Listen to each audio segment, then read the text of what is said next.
What is up, you guys? Let's get into this week's Friday Night Smackdown. So we basically started off the show with Solo Sikoa and the rest of the MFT coming out.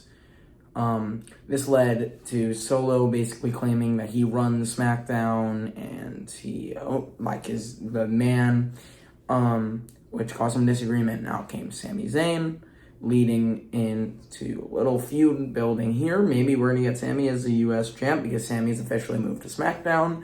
And later on in the night, set up for the main event, which was MFT versus Sami Zayn, Jimmy Uso, and Jacob Fatu.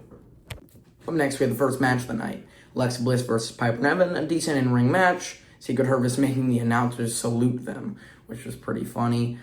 Match ended with Bliss picking up the win, and the post-match attack on Bliss and Flair started. I could see this going into the first feud, maybe Secret Service really being the first actual tag team title defense for We Are Not Friends group, Alexa Bliss and Charlotte Flair. Up next, we had Melo Miz versus Fraxium in a great match. Four great competitors in the ring. I mean, Miz, mediocre, but three great competitors in the ring. Never really going to miss on a match like that. I just think SmackDown, the only thing they have going really is this tag team division. And the tag team division is unbelievable. But SmackDown's been horrible, and you got to start getting some power in the mid-card. You got to start getting some power in the women's division. We'll talk more about that after there was a Tiffany Stratton segment later in the night. So we did have a Tiffany Stratton segment with her and Jade Cargill talking about their future.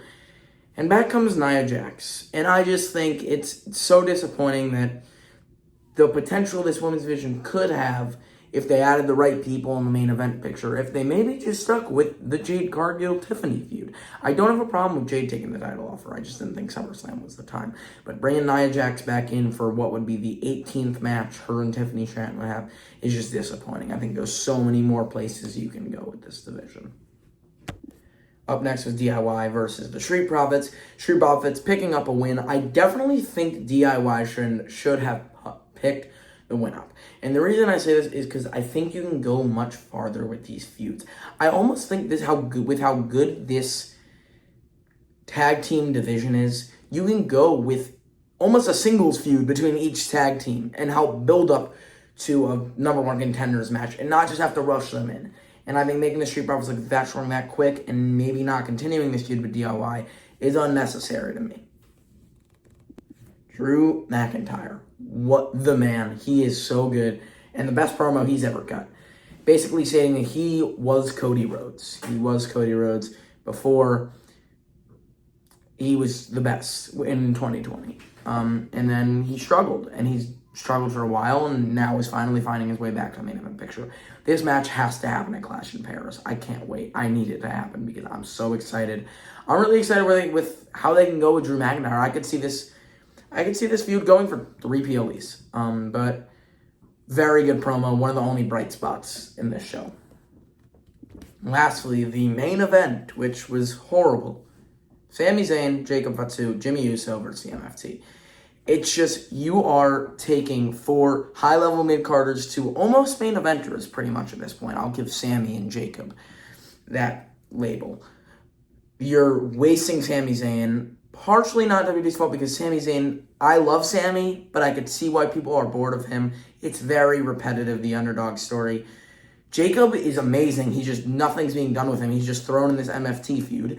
And I'd rather give me another Jimmy Solo for the title and let it end like that. Either give Jimmy the title or move Jimmy out of this and get him into a different feud. Maybe get a veteran like Jimmy into a feud with Carmelo Hayes.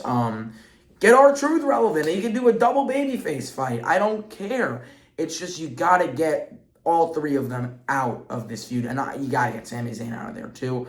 The MFT suck. I'm really not a fan of JC Mateo. He's horrible. He's horrible. I love Solo.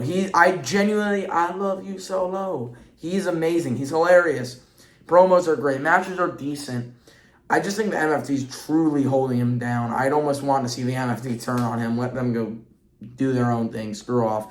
And let's get Solo into legit defending mode of this U.S. title because his reign has been horrible so far.